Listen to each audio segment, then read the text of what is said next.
भगवद गीता के 11वें अध्याय का नाम विश्व रूप दर्शन योग है। इस अध्याय में भगवान श्री कृष्ण ने अर्जुन को अपना अद्वितीय और दिव्य रूप दिखाया। यह अध्याय भक्ति, ज्ञान और भगवान के प्रति समर्पण का गहरा संदेश प्रस्तुत करता है। इस अध्याय की शुरुआत अर्जुन के मन में उठने वाले संशयों और प्रश्नों के साथ होती है। पहले अर्जुन ने भगवान श्री कृष्ण की लीला और उनके कर्तव्य के प्रति जो कुछ भी समझा था, उसमें उसे अब एक नई गहराई महसूस होती है।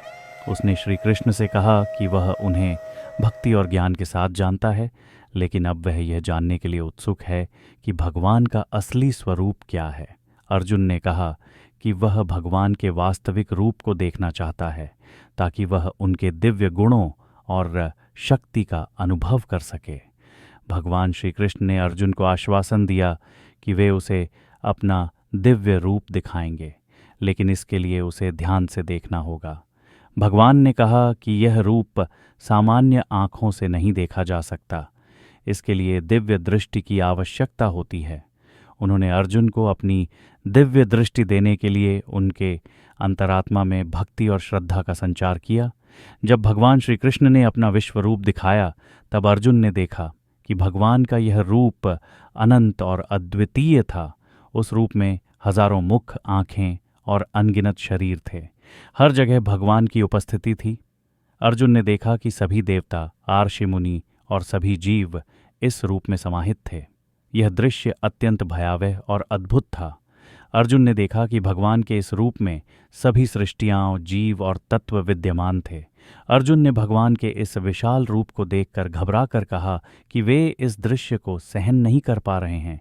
यह रूप अत्यंत भव्य और अद्भुत था, जिसमें समस्त ब्रह्मांड समाहित था।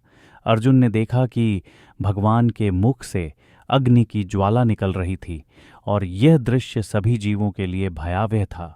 अर्जुन ने भगवान से प्रार्थना की कि वे इस रूप को वापस अपने सामान्य रूप में लाएं, क्योंकि यह उसे अत्यधिक आतंकित कर रहा था।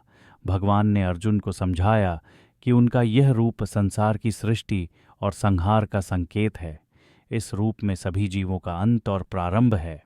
भगवान ने कहा कि वे सभी जीवों के प्रति दयालु हैं, लेकिन यह रूप केवल उन लोगों के लिए है जो उनकी भक्ति को समझते हैं। अर्जुन ने अपनी भक्ति और श्रद्धा से भगवान को धन्यवाद दिया और उन्हें बताया कि उसने अपने सच्चे स्वरूप को पहचान लिया है। भगवान श्री कृष्ण ने अर्जुन को यह भी बताया कि वे सच्चे भक्तों के लिए सदा उपलब्ध रहते हैं। जिन्होंने सच्चे मन से भगवान की भक्ति की है, वे सदा उनकी शरण में रहते हैं। इस प्रकार इस अध्याय में भगवान ने भक्ति और श्रद्धा का महत्व बताया और यह सिखाया कि उन्हें सच्चे मन से भक्ति करने वालों की रक्षा करते हैं। भगवान ने अर्जुन को यह भी कहा कि जो लोग उनके रूप और गुणों को पहचानते हैं, उन्हें मोक्ष की प्राप्ति होती है। इस अध्याय में यह संदेश है कि भगवान का ध्यान करना और उनकी भक्ति करना ही जीवन का सर्वोत्तम मार्ग है।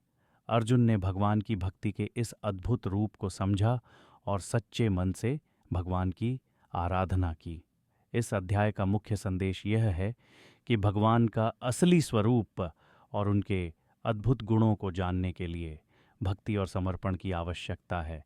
यह अध्याय हमें यह सिखाता है कि जब हम भगवान की भक्ति में लीन होते हैं, तब हम उनके दिव्य गुणों और शक्तियों का अनुभव कर सकते हैं। भगवान श्री कृष्ण ने अर्जुन को यह भी बताया कि सच्ची भक्ति से ही मनुष्य को ज्ञान की प्राप्ति होती है। जब अर्जुन ने भगवान का विश्व रूप देखा, तो उसने समझा कि भगवान के प्रति भक्ति और प्रेम का महत्व कितना बड़ा है।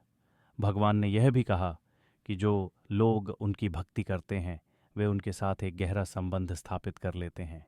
इस अध्याय के अंत में भगवान ने अर्जुन को प्रेरित किया कि वह अपने कर्तव्यों का पालन करते हुए भक्ति में लीन रहें। अर्जुन ने इस ज्ञान को स्वीकार किया और भगवान की आराधना में लीन हो गया। यह अध्याय हमें यह सिखाता है कि भगवान का ध्यान और भक्ति ही जीवन का सार है। भगवान श्री कृष्ण ने यह भी स्पष्ट किया कि उनका विश्व रूप केवल उन भक्तों के लिए है जो सच्चे मन से उनकी भक्ति करते हैं। इस अध्याय में भगवान ने अर्जुन को यह सिखाया कि ज्ञान और भक्ति का मेल ही मोक्ष का मार्ग है। इस प्रकार भगवद गीता का 11वां अध्याय विश्व रूप दर्शन योग हमें यह सिखाता है कि भगवान का असली रूप और उनके अद्वितीय गुणों को पहचानना ही सच्ची भक्ति का मार्ग है। अर्जुन ने इस अद्भुत अनुभव से न केवल भगवान के प्रति अपने प्रेम को बढ़ाया, बल्कि अपने जीवन के लक्ष्य को भी स्पष्ट किया। अर्जुन ने समझा कि भगवान के इस दिव्य रूप को देखकर उसकी भक्ति और भी मजबूत हुई। इस अध्याय का संदेश ये है कि जब हम भगवान को अपने जीवन में स्थापित करते हैं और सच्चे मन से उनकी भक्ति करते हैं, तब हमें ज्ञान की प्राप्ति होती है और हम मोक्ष की ओर बढ़ते हैं। भगवद गीता के इस अध्याय में भगवान का विश्व रूप दर्शाते हुए हमें यह समझाया गया है कि उनकी शक्तियाँ अनंत हैं और वे हर जगह विद्यमान हैं। इस अद्भुत अनुभव के माध्यम से अर्जुन ने सीखा कि भगवान की भक्ति ही जीवन का सर्वोत्तम मार्ग है।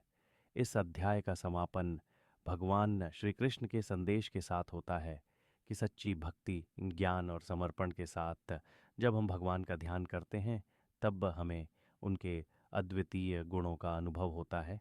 इसलिए हमें भगवान के प्रति अपनी भक्ति को और भी बढ़ाना चाहिए और उनके दिव्य गुणों को अपने जीवन में अपनाना चाहिए। इस प्रकार 11वां अध्याय हमें यह सिखाता है कि भगवान के प्रति प्रेम और भक्ति से हमें न केवल मोक्ष की प्राप्ति होती है, बल्कि हमारे जीवन का उद्देश्य भी स्पष्ट होता है।